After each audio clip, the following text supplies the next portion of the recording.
Join me, please, in Micah chapter 2. A little bit further on in your Old Testaments than 1 Kings. Micah chapter 2.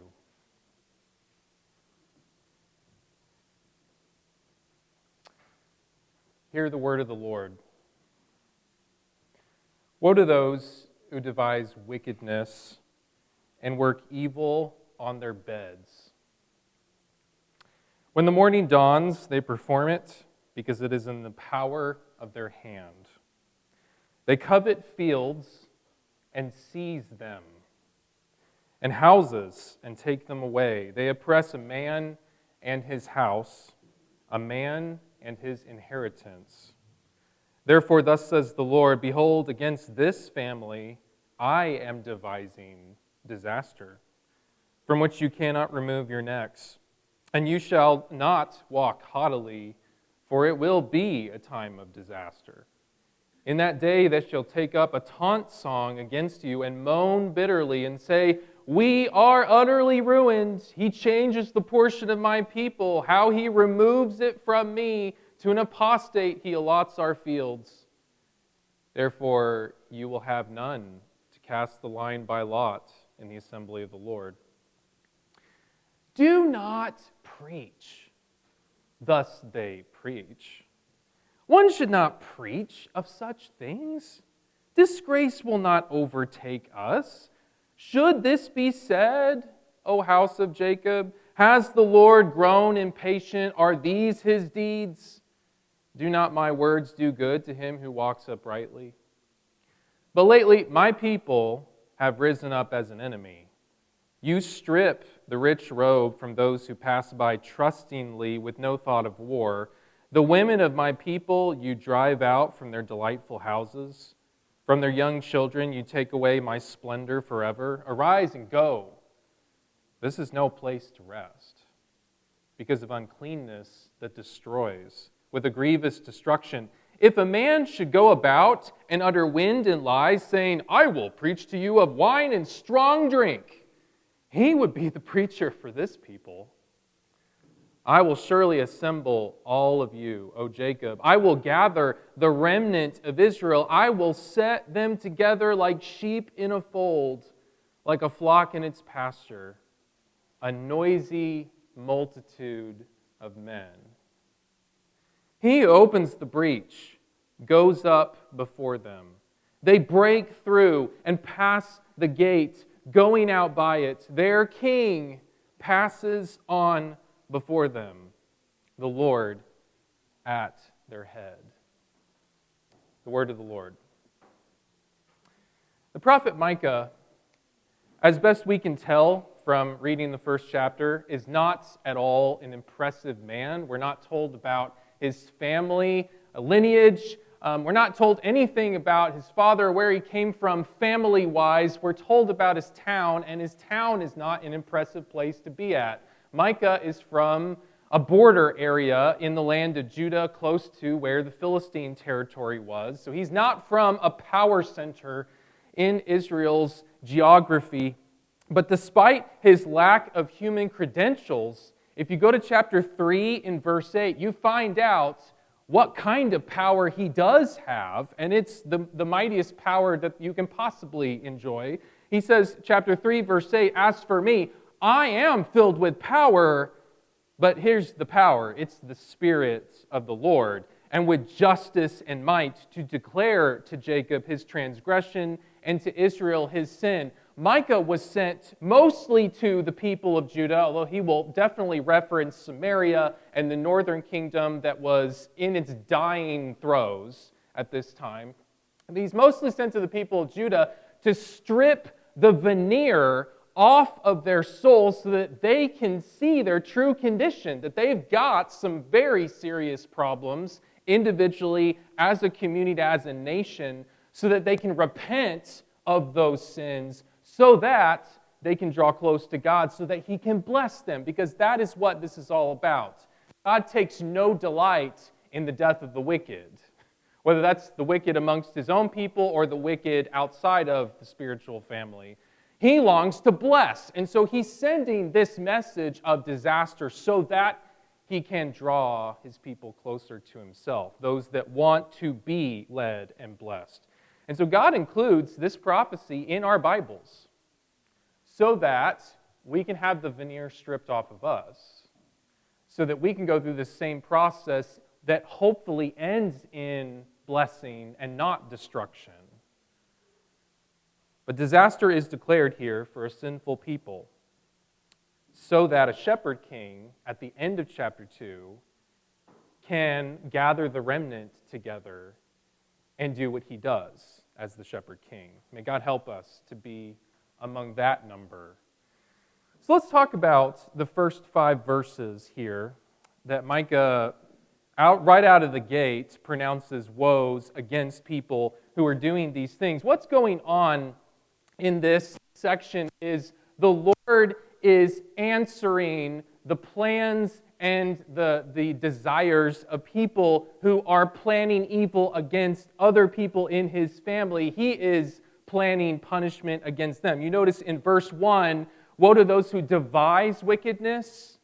But then if you go to verse 3, the same word is used to talk about what the Lord is doing. Against this family, I am devising disaster because you are causing disaster amongst the people. You know, it's interesting to me that amongst all of the creatures on planet Earth, we are unique in a lot of different ways. But one of the ways in which we are extra special is we can make long-range plans. We are problem solvers. And you can point to some animals and say, well, they do that too, but not like we do. We have the ability to lie on our beds like they're doing and extrapolate from all the information that we're gathering in from our surroundings how it is that we can obtain and get whatever it is that we want as our goal. No other creature can do it like we can. We can organize, we can dominate, we can manipulate our surroundings. And if that ability is used properly, it's a wonderful thing.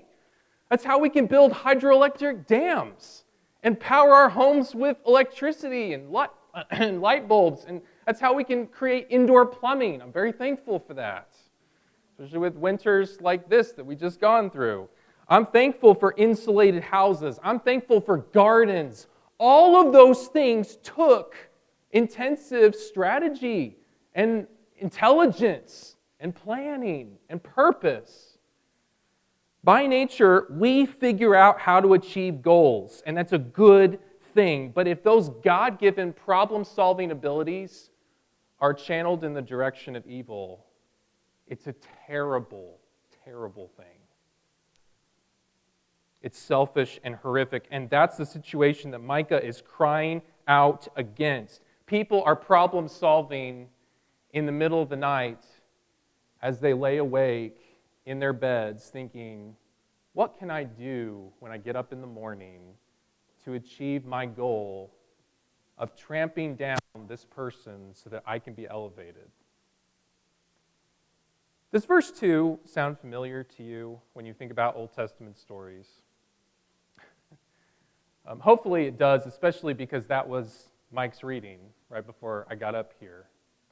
Naboth the Jezreelite has a beautiful vineyard right next door to the palace of the king. And it just so happens that the king is one of the most wicked kings that Israel ever had and married to an abomination of a woman. And so he looks over, he sees it, he wants it, he offers. The offer is rejected because it's Naboth's family's inheritance. He's not going to permanently sell that to get something else. No, thank you. But then he goes up on his bed, the king Ahab does, and he pouts. And he turns his face away, and he makes a scene. His wife comes in, you heard the reading, and she says, "What is with you? You're not participating in normal life?" And he says, "Oh, he didn't sell me the vineyard." She goes, "Aren't you the king? Can't a king do whatever it is that he wants to do?" That's the way she thought about position and authority anyway. And so she says, "You get up and you start eating your breakfast. I will get that vineyard for you. And she does. You know the rest of the story. Trumped up charges against Naboth. They put him in front of the council. They condemn him to death. He's taken out and stoned. And Ahab inherits the vineyard that he wants. They covet fields and seize them, and houses and take them away. They oppress a man and his house, a man and his inheritance, and it becomes someone else's.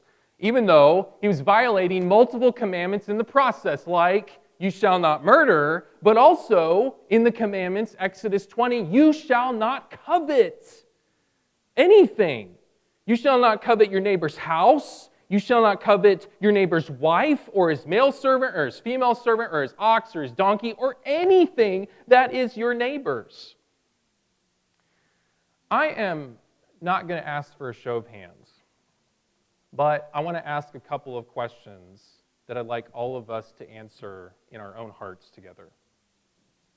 How many of us have desired a blessing that God gave to someone else and not to us? I have. You probably have too. How many of us have lain awake on our beds at night thinking about that? I have. And you probably have too. And there are all kinds of examples that we could use for that. One example that comes to mind, because I've seen this play out in the lives of other Christians. You know, if you want another person, if you covet another man's wife, you will find a way to capture that person's heart and body. You will. You will throw up a smoke screen, and before the rest of the congregation knows what's going on, you will have what you wanted. If you plan and you strategize and you problem solve about that. And the Lord's seen that play out through history. I mean, think about David. It took some planning and doing, but David figured out a way to have Bathsheba all to himself. It was a lot of collateral damage, but he figured it out. His son Amnon figured out, after a lot of planning and problem solving, about how to have his half-sister Tamar all to himself, at least for a day.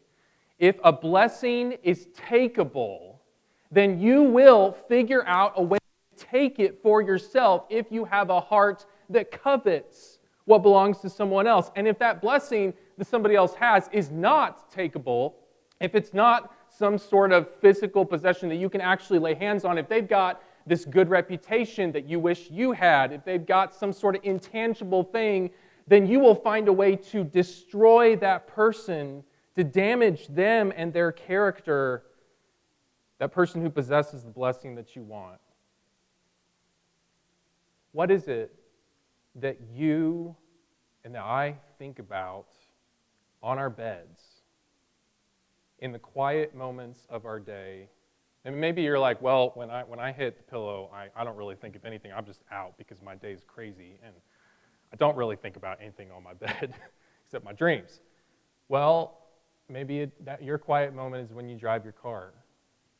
Maybe your quiet moment is when you go exercise and you run around the block. Whatever it is in your day where you have the ability to stop and think about your life compared to other people's lives, what do you do with those thoughts? We've got to be so careful, because whatever it is that you habitually think about, that becomes your plan and your goal, and those goals become actions.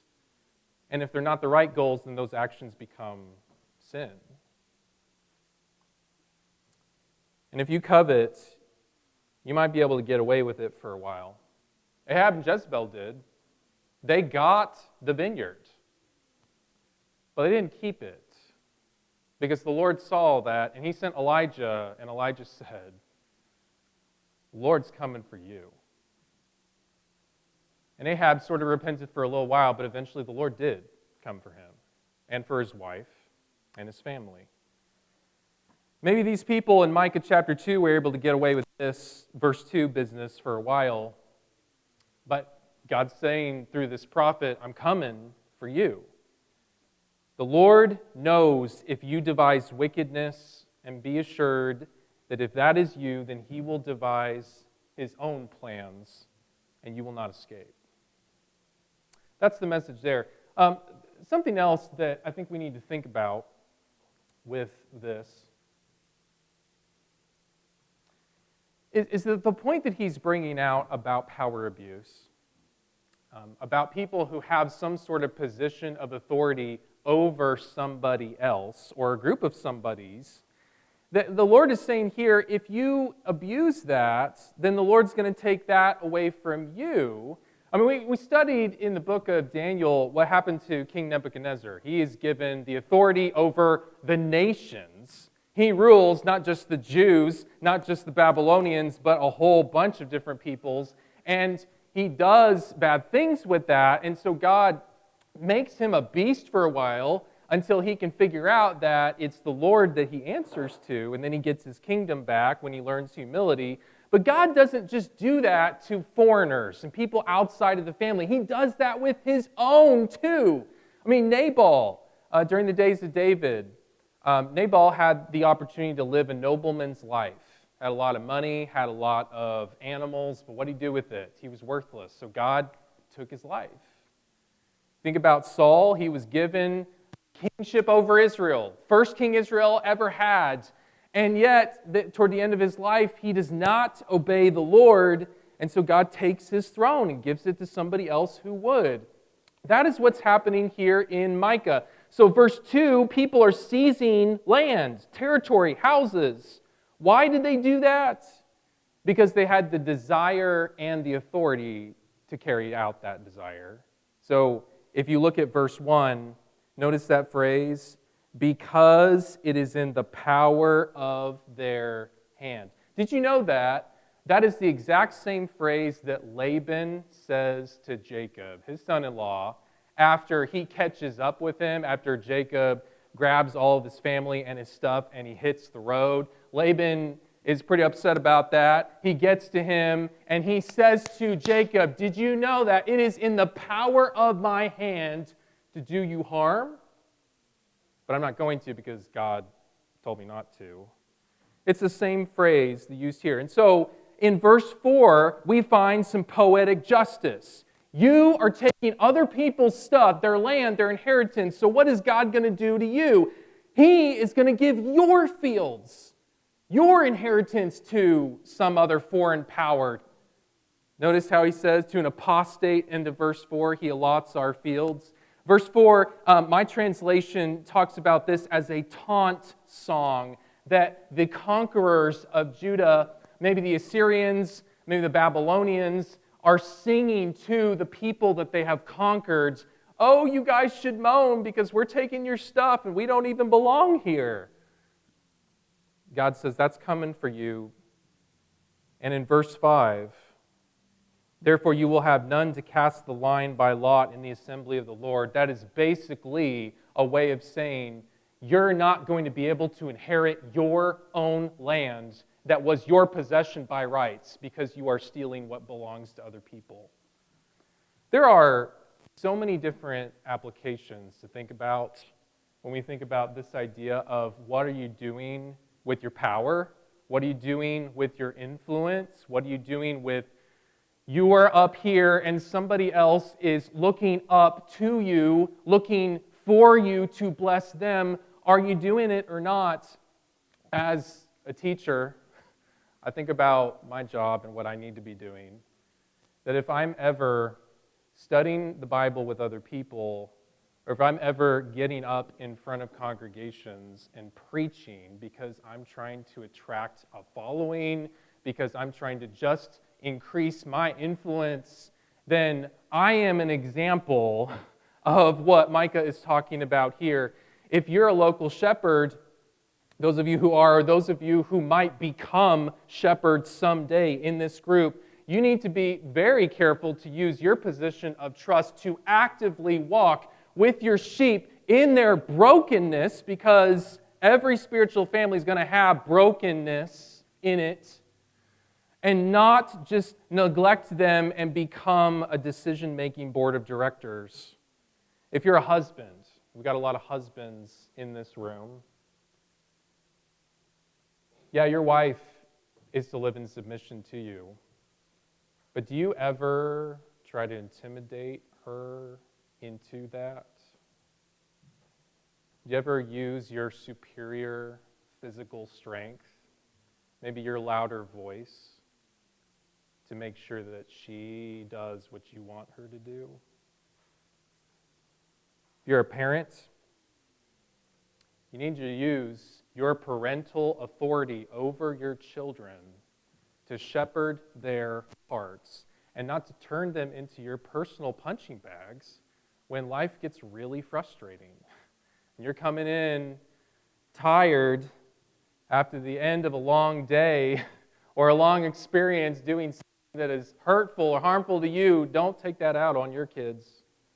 However you've been given power or influence by your God, you need to use it for His glory and not your own personal benefit, because let's face it, all of us are tempted to do that with the hats that we wear. And some of us wear a lot of different hats and have a lot of different authority in a lot of different ways. What are we doing with that? Are we using it to serve, or are we using it for us? Lots to think about there. God is the defender of the helpless, and we need to take Him seriously when He says things like He does here in Micah 2. All right, let's think about 6 through 11 for a little bit. This is a really interesting section. Because what you have here is some evil people that Micah is in discussions with. He's addressing them in sermons and conversations. And what they're doing in response is they're trying to suppress the truth of what he is saying, and they're not just tamping him down, they're also uplifting their counter message of what they think is right in contrast to what he is saying is right. Verse 6 just drips with irony. Do not preach, thus they preach to me, he's saying. So they're telling him, stop sermonizing at me, while they are giving him a sermon of sorts. The Hebrew in verse 6 is literally, do not foam at the mouth. Stop foaming at the mouth, Micah. You're getting so excitable. This is not that big of a deal, as they say this excitedly themselves, as they foam at the mouth too. And so they're fine with a verse 11 message where Micah just kind of says, if I was just preaching to you guys about how to whoop it up at a party, you would be all about that. You would love a preacher who's got that kind of message.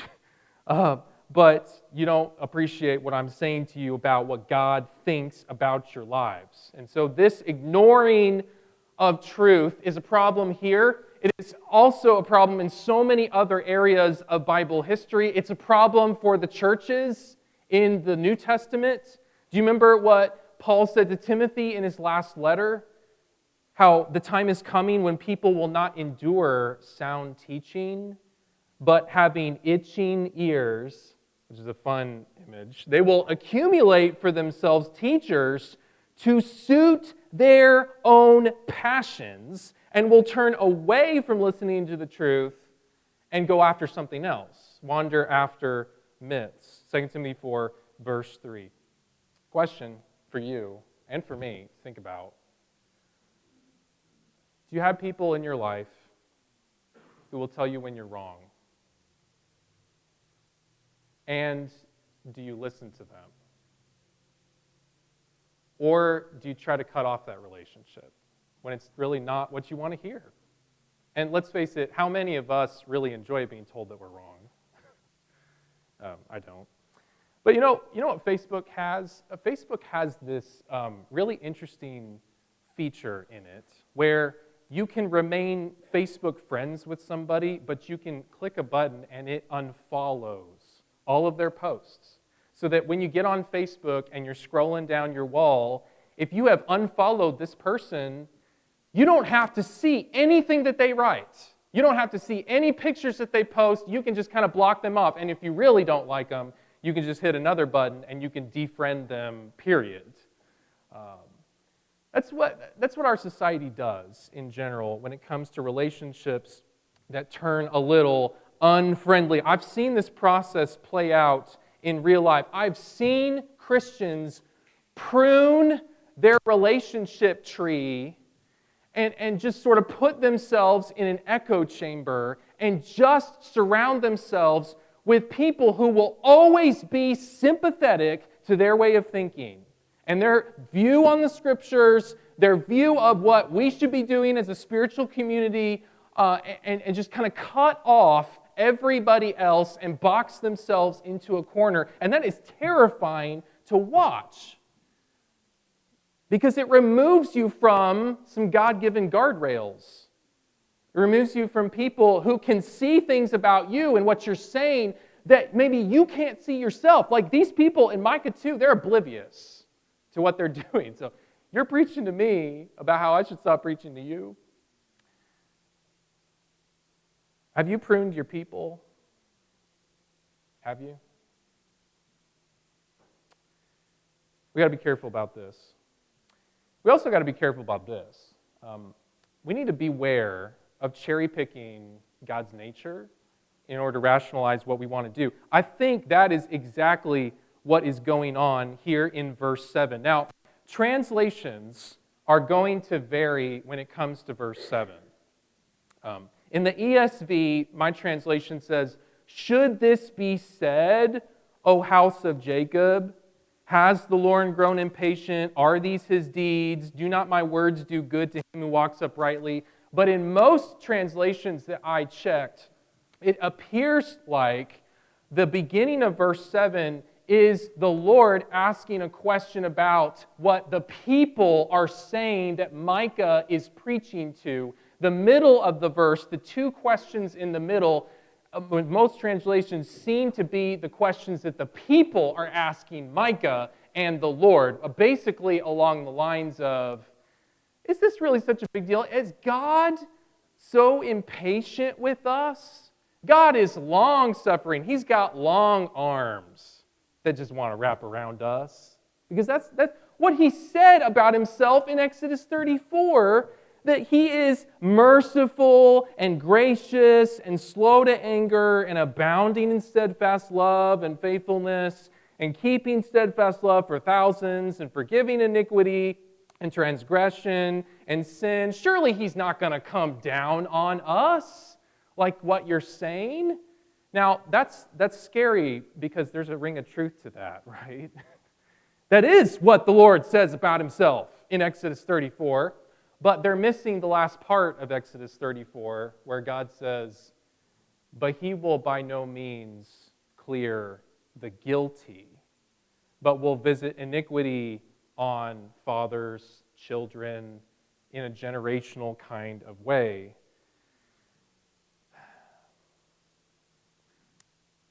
What we get out of this is that theology matters. Theology matters. And what I mean by theology is just simply a study of God's nature, who God is, the way that we see God, the way that we conceptualize His attitudes toward us and this life. That is going to dramatically affect the trajectory of your life, of your kingdom work, of your relationships, of everything that you do.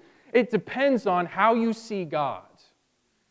And the way that they're just seeing God is, He's merciful. He's not out to get us.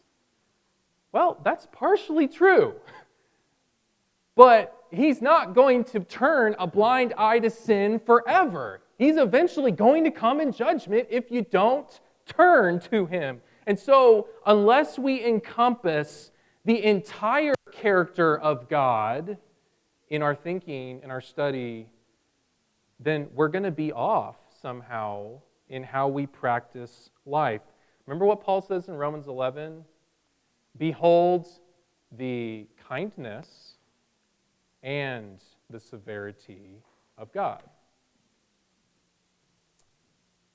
And so we got to make sure that we're not falling into this trap and just cherry picking what it is that we would like to believe about him. Because if you only see the side of God that doesn't clear the guilty, then what you're going to do is you're going to run around the congregation and you're going to get in everybody's face at the drop of a hat. And that's not good. That's wrong. But if you lean on the side of, well, God's just merciful, then you're never going to confront sin and wrong gospel messages in other people like you should. So there's a balance here. Also, we got to make this point because it's right here in the text. The vulnerable, the people on the edges, the people on the outskirts, they need to be protected because God is a God who looks out for them, not exploited, not evicted. So verses 8 and 9 mention some of these injustices that are happening amongst God's people. People who are not expecting conflict are getting tackled and getting the clothes ripped off of their bodies. Oh, you got a rich robe? I want that.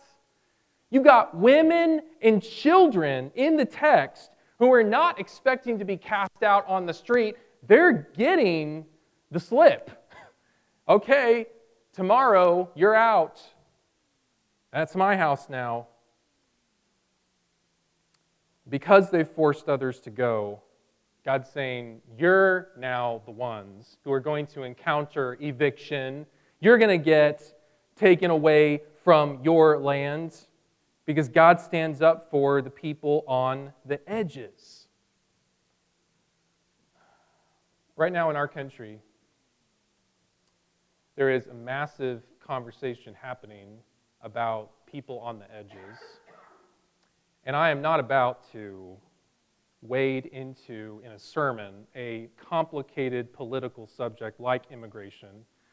But I do want to make this observation, that the idea of immigration is not just some concept to be debated on CNN. It affects us here in this congregation because we are a congregation that has immigrants living here amongst us, working here amongst us. We've got brethren from Ghana. We've got brethren from Brazil. We've got a sister from Trinidad. And we're blessed to have you all here with us. And we're not about to tell you that you need to go home where you belong, because this is your home. This is your home. And I hope that those amongst us who are not from here, I hope that you do feel connected to this spiritual family. But if you don't, I hope that you patiently work with the rest of us to better understand how we can include you more or how we can be connected to you to a greater extent. And those of us who are from here, maybe you've been born and raised in Illinois, maybe this is the only county that you have ever known in your life. What are you doing to include everybody in this congregation, in what you pray for, in what you do? No, we can't all be each other's best friends, but we can all make sure that nobody's left out.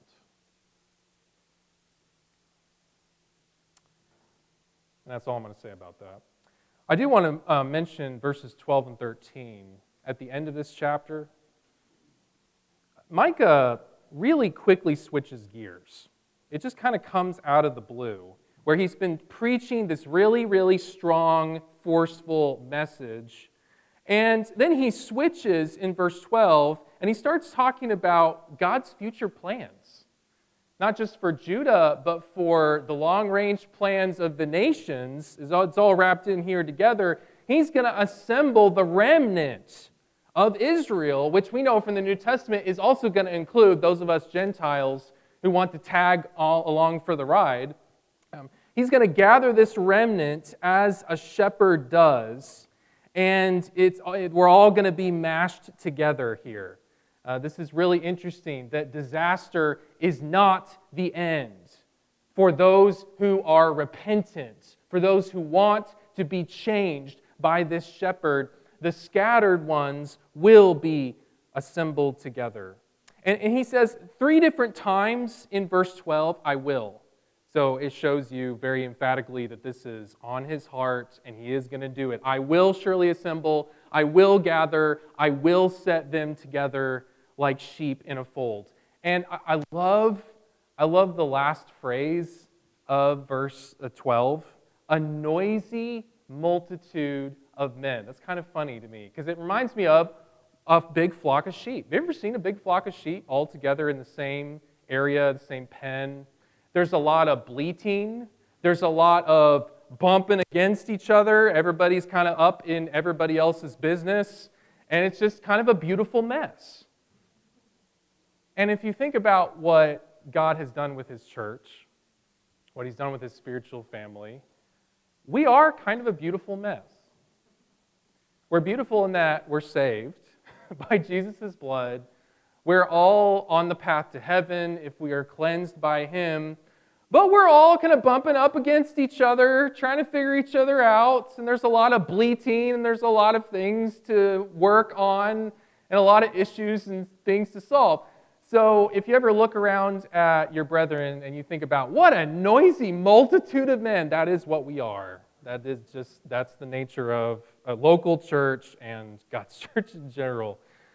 So we need to have the shepherd as our shepherd, because even though we're a noisy multitude, he will be the one to bring us to the place where we want to be, individually, collectively, because that's the picture at the end of this interesting picture. The Lord is himself the shepherd, but he's not just the shepherd, he's also the king. And as a king, he's got this power to make a breach, to make a big hole, to open a way so that this big bleeding herd of sheep can escape, can get out of this place that they're penned into and go to somewhere where they want to be. He's at their head. He's leading them out, is the picture here. And of course, that ties into all these leading out narratives in the scriptures, like the Exodus. You're in Egypt,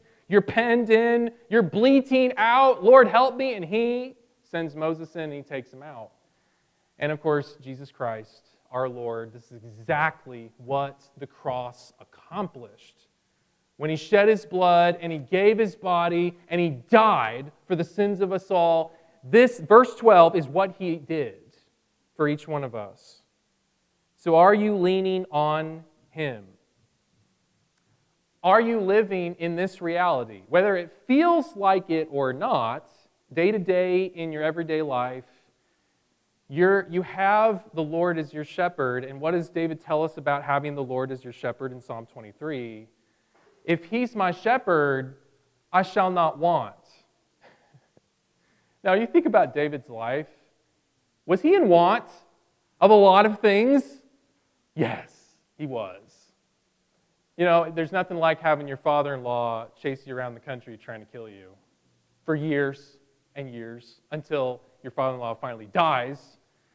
And your best friend dies along with you, and your wife gets stolen from you and given to another man along the way. I mean, all kinds of crazy, crazy things happened to David. I don't know when he wrote Psalm 23, but he said, in the midst of my craziness, even though I walk through the valley of the shadow of death, I will fear no evil because he's with me. He's got a rod, he's got a staff, and they're not an oppression. Actually, they're comforting to me. He sets a table before me in the presence of my enemies. My cup overflows. Goodness and mercy shall follow me all the days of my life, and I can dwell in the house of the Lord forever. Did David ever set foot in the tabernacle? No, he's from the tribe of Judah. He's not a priest. He can't live in the house of the Lord. Nobody could. But he's in the house of the Lord right now. And one day, David's going to get his resurrected body, just like we are, and we're all going to live together in the house of the Lord. Because we have a shepherd king who breaks through our barriers and leads his people out. Is the shepherd king your king? That's the question I want to leave you with this morning. So let's open up our psalm books to 548, and let's stand up, and Byron's going to lead us in that now.